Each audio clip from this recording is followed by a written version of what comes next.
इन्होंने तो अपमान करा है, वहाँ रो करके गुजारिश कर रहे हैं, भाई हमसे ये कह देते। बहन जी कभी ऐसा नहीं करती हैं, ध्यान रखिए। बहन जी एक स्वाभिमानी है और अपने कार्यकर्ता को स्वाभिमान सिखाती हैं कि स्वाभिमान के साथ कैसे रहना है और कैसे अपनी बात रखनी है। कभी भी गिड़गिड़ाकर और कभी कमजोरी की बात हमारी नेता ने हम लोगों को, कार्यकर्ताओं को नहीं सिखाई। हमेशा सिखाया है कि मान सम्मान के साथ, स्वाभिमान के साथ राजनीति करें और अपने मान सम्मान के साथ खिलवाड़ ना होने दें। जो संविधान में बाबा साहब ने हमको अधिकार दिए हैं उनका हम बखूबी पालन करें।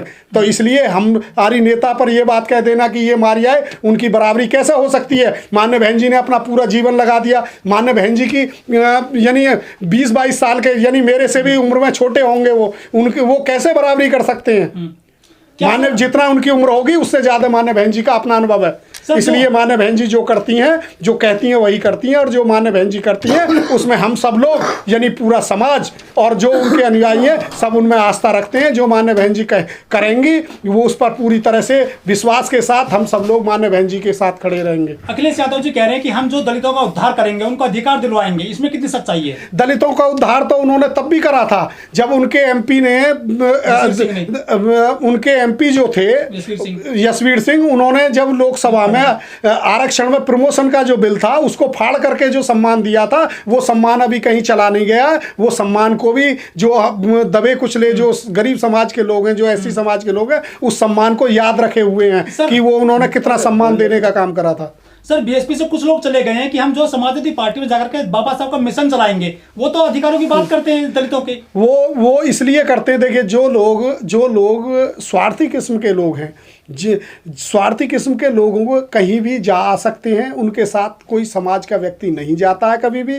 और जब समाज का व्यक्ति नहीं जाता है तो वो इंडिविजुअल आदमी कहीं भी चला जाए अपने स्वार्थ में। इसलिए मिशन वो कैसा चलाएंगे ये आप भली भांति जान सकते हो। महापुरुषों के नाम पर बने हुए जिलों को ख़त्म करना, महापुरुषों के नाम पर बने हुए हॉस्पिटल, गेस्ट हाउस या अन्य जो और साधन हैं, छात्रावास हैं या शिक्षण संस्थान हैं, उनको ख़त्म करना, ये साबित करता है कि वो कितने जो बाबा साहब के मिशन को मानने वाले लोग हैं। इस बात से ये प्रतीत होता है कि जिस पार्टी में वो गए कितना बाबा साहब में विश्वास रखते हैं। इसलिए उनकी बात करना बेईमानी है। उनकी बात या उनकी तुलना बीएसपी के साथ या हमारी नेता के साथ, माननीय बहन कुमारी मायावती जी के साथ जो व्यक्ति करेगा वो बहन जी के साथ अन्याय की बात करेगा। वो इस तुलना के लायक नहीं है। लक्ष्मी जी, ये समाजवादी पार्टी में गए थे आजाद जी, लेकिन वहां पर इस तरह से अपमान करा के लौटेंगे। जो सलाहकार हैं आजाद साहब के साथ में, वो किस तरह से सलाह देते हैं कि कहीं भी चले जाइए?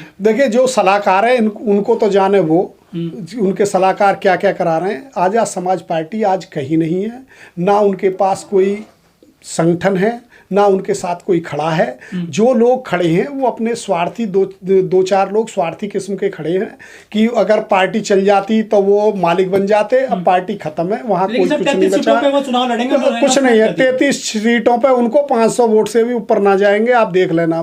किसी पर भी वो एक भी उनका कैंडिडेट, जमानत सबकी जब्त होगी, वो इस काबिल नहीं है कि जो समाज को बेवकूफ़ बना पाए। अभी मैं देख रहा था एक वीडियो आप लोगों के माध्यम से ही चल रही थी सोशल मीडिया के चैनलों पे ही, तो वहाँ पर उनके जो लोग जिनको वो बहकाते हैं तो वो पूरी तरह से, अजीत अंजुम की मैं वीडियो देख रहा था अभी कल परसों, तो बुलंदशहर में ही यहीं एक गांव है, वहाँ पर पूरा 1200 वोट थी दलित समाज की और वो दिखा रहे थे। वहाँ पर उस वीडियो के माध्यम से जो समाज के लोग हैं उन्होंने उसको स्वीकार करने से मना कर दिया है। स्पष्ट तौर पर कहा है कि हमारी नेता अगर कोई है तो वो बहन कुमारी मायावती है, और हमारा कोई राजनीतिक संगठन है तो वो बहुजन समाज पार्टी है। इसके अलावा ना हमारा कोई नेता है, ना हमारा कोई संगठन है। पॉलिटिकल संगठन बीएसपी है। इसलिए हम बीएसपी के अलावा वहाँ के युवाओं ने, लोग कहते हैं युवा उसके साथ है, युवा कहाँ उसके साथ है? पूरी वीडियो में देख रहा था उसमें कि युवा, एक कोई युवा उसके साथ खड़ा नहीं है। अब युवा जो युवाओं ने देख लिया कि ये युवाओं को धोखा देने का काम करता है, उनके खिलाफ मुकदमे लिखवाने का काम करता है, खुद निकल कर बच के चला जाता है। वो बेचारे जो गरीब माँ बाप बाप बड़ी मेहनत मजदूरी कर करके अपने बच्चे को पढ़ाते लिखाते हैं, ये सपने देखते हैं कि बुढ़ापे में हमारा वो सहारा बनेगा और सहारा बन करके वो हमें बुढ़ापे में रोटी खिलाने का काम करेगा। और जब उनके खिलाफ मुकदमे लिख जाएंगे और ये वहाँ पर धरने प्रदर्शन मुकदमे लिखवा देंगे और जब वो जेल चले जाएंगे तो जो वो मेहनतकश मजदूर हैं, वो जो सपना देख रहे थे, वो सपने टूटने का काम इसने उन्हें कराया है। और सपना टूटने के हिसाब से वो जब लोग इतनी मेहनत करते हैं और मेहनत करने के बाद उनके जब सपने टूटते हैं तो कितनी पीड़ा होती है, ये हम लोग समझ सकते हैं। इसलिए ये बहुत बड़ी बात है कि अगर उन लोगों ने, उन युवाओं ने ये समझ लिया है इसको कि ये केवल हमारा भला करने के लिए नहीं आया है, ये केवल अपना भला करने के लिए आया है। पॉलिटिकल दूसरी पार्टियां हैं, बीजेपी हो या समाजवादी हो या कांग्रेस हो, उनके हाथों में खेल करके केवल अपना भला करने के लिए आया है। अपने पास देखिए, गरीब परिवार का लड़का कहने के लिए अब कई गाड़ियों में चलना, गनर रखना प्राइवेट, ये कहाँ से पैसा आ रहा है? दूसरी पार्टी फंडिंग कर करके इनको चला रही है केवल इसलिए कि बीएसपी का नुकसान करे वो। लेकिन ये बात समाज के युवाओं ने समझी है, बीएसपी का कुछ कुछ नुकसान नहीं, इनसे बाल बराबर भी कोई नुकसान नहीं है इससे, चाहे ये कहीं कुछ भी करें, इससे कतई भी नुकसान होने वाला नहीं। आखिरी सवाल आपसे, बीजेपी जो है दलितों के घर जा रही है, उत्तर प्रदेश में खाना खा रही है, कैसे समझते हैं इस पूरी प्रक्रिया को? ये तो ढोंग है, सरासर ढोंग का काम है। बीजेपी के राज में सबसे ज़्यादा, केंद्र में भी सरकार और यूपी में भी, उसके बावजूद भी दलितों के साथ सबसे ज़्यादा अत्याचार इस सरकार में बढ़ा है।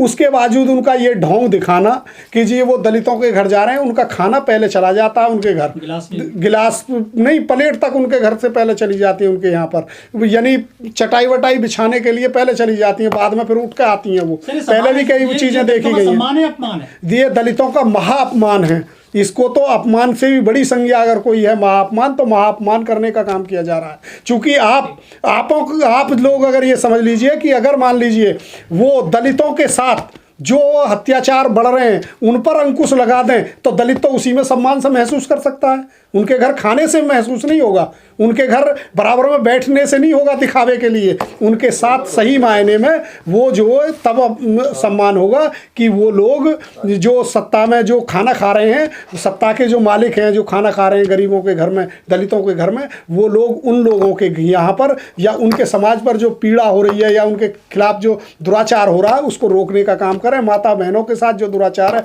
उसको रोकने का काम करें, लॉ एंड ऑर्डर को सही करने का काम करें, यानी कानून व्यवस्था को अच्छी रखें।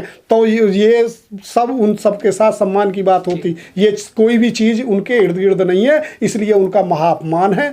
हम लोग ज़्यादातर दिखावा कम और प्रैक्टिकल ज़्यादा पर विश्वास रखते हैं, तो इसलिए हमारे कार्यकर्ता डोर टू डोर कैंपेनिंग में बड़ी मजबूती के साथ लगे हुए हैं तीनों विधानसभाओं में।